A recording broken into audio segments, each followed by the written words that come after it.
这一次是真飞鸟的座驾，但不是 HG 了，是目前2026年的最新 MG-SD 命运高达。这么厚的盒子，细节比我想象中还要多。这台的看点是比例、细节，还有 MG-SD 第一次给到的光翼特效件。虽然规格变了，但制作节奏依然一样。我想看看 MG-SD 的命运高达速组完成后，到底有没有那种小而精致的感觉？还是一样，每天下班后1小时，慢慢把它拼出来。今天继续下班后1小时拼模型。第6期要做的是 MG-SD 命运高达。之前几期主要都是 HG， 这次换成 MG-SD， 只要规格里带 MG， 那板件量肯定就不少。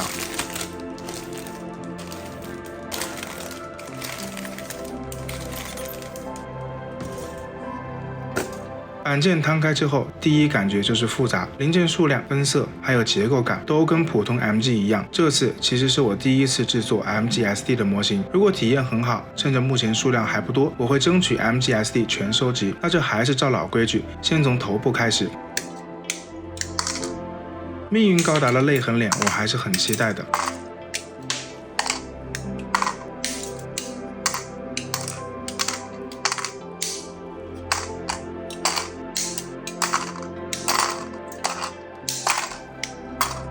MG-SD 的头部比例比较大，所以脸部和天线会特别影响整体观感，这里还要慢一点处理。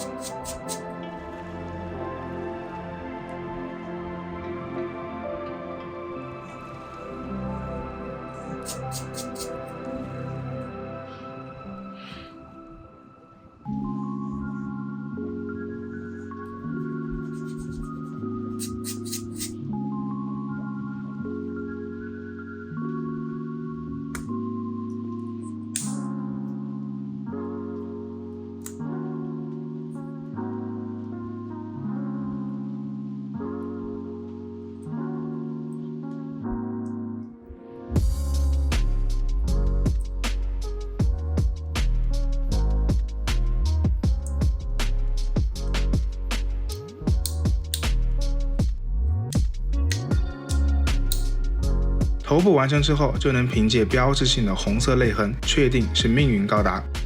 接下来是胸部，和 HG 不一样 ，MG-SD 的身体会有更多层次。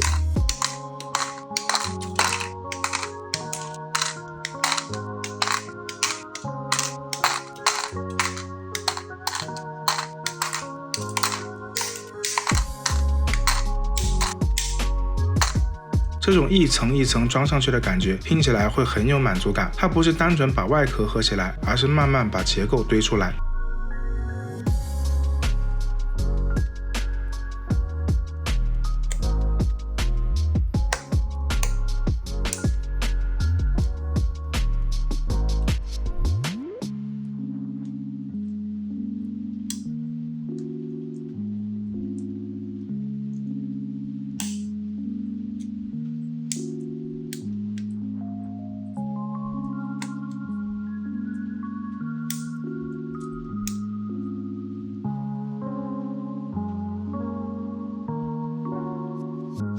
头和胸装在一起之后，我发现 MG-SD 的比例还挺顺眼的。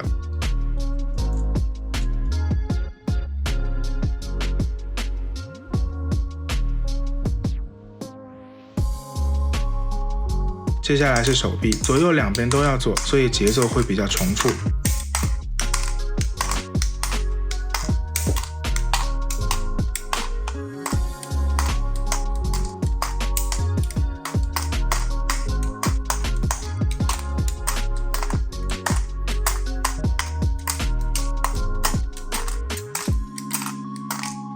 不过做模型很多时候就是这样，重复但也安静。下班后慢慢处理零件，反而会让人放松下来。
手臂装上去之后，上半身就完整很多。到这里，命运高达的轮廓更完整了。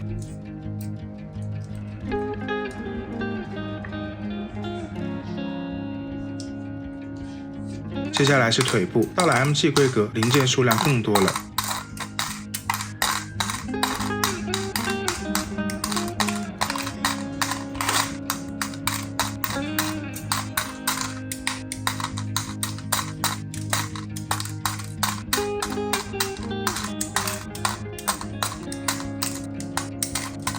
真正花时间的还是这些水口和细节，一个一个修干净，成品出来的时候观感才会舒服。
MGSD 的腿部比例很有特点，不是写实比例，但装起来之后反而很有扎实感。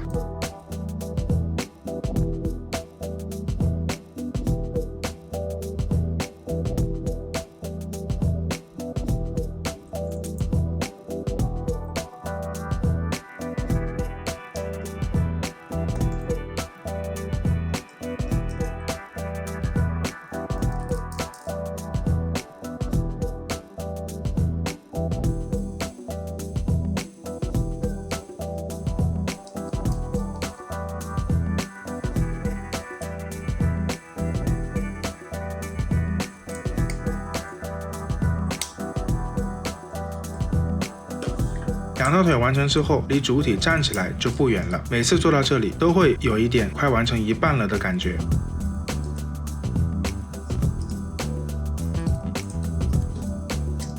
腰部和裙甲不一定最显眼，但会影响整台机体的比例。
主体装起来之后，命运高达终于可以站起来了。现在还没有背包，也没有武器，但主体本身已经很完整。MGSD 这个规格玩起来其实挺有意思的。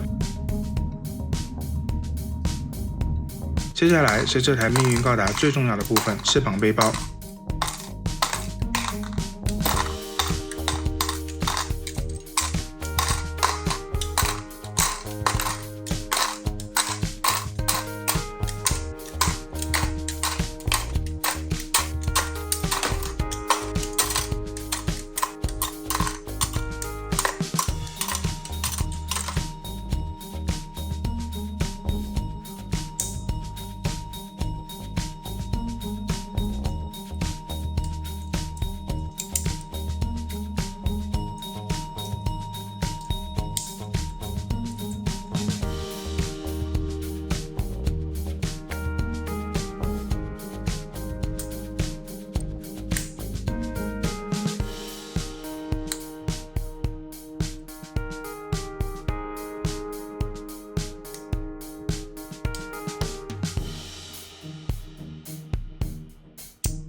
对扎夫特来说，翅膀就是王牌机体的标志。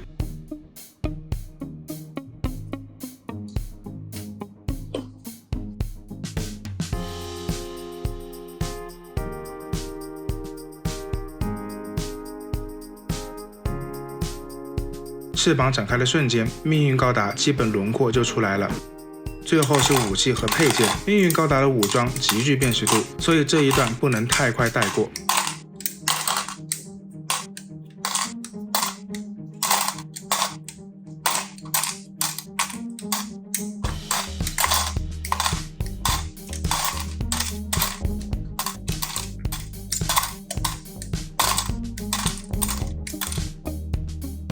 主体、背包、武器全部加起来，命运高达的形象才完整。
到这里，这台 MGSD 命运高达就完成了。先看速力，这个比例不是写实路线，但整体密度很高，看起来不会空。我觉得 MGSD 最有意思的地方，就是它有 SD 的 Q 版比例和 MG 的细节雕琢。翅膀和武器展开之后，命运高达的气势就出来了。SD 的尺寸也无法丝毫减弱这台机体的威势。和之前做的 HG 比起来 ，MGSD 的体验确实不太一样。它不是追求真实比例，而是把小比例做得更精致。这次从 HG 换到 MGSD。感觉还挺新鲜，制作量比我想象中还大，完成后的效果真的蛮惊艳。对我来说，做模型不一定要很快，下班后每天做一点，慢慢把它完成，这个过程本身就已经很舒服了。如果你也拼过 MGSD， 或者正在考虑入手这台命运高达，也可以留言告诉我，你觉得 MGSD 这个系列值不值得制霸？下一期要做的是 RG 2.0 元祖高达，这是非常经典的一台机体，也是 RG 规格下里程碑式的转折点，所以下一期就来看看 RG 2.0 元祖高达宿主体验到底怎么样？还是一样，每天1小时慢慢完成。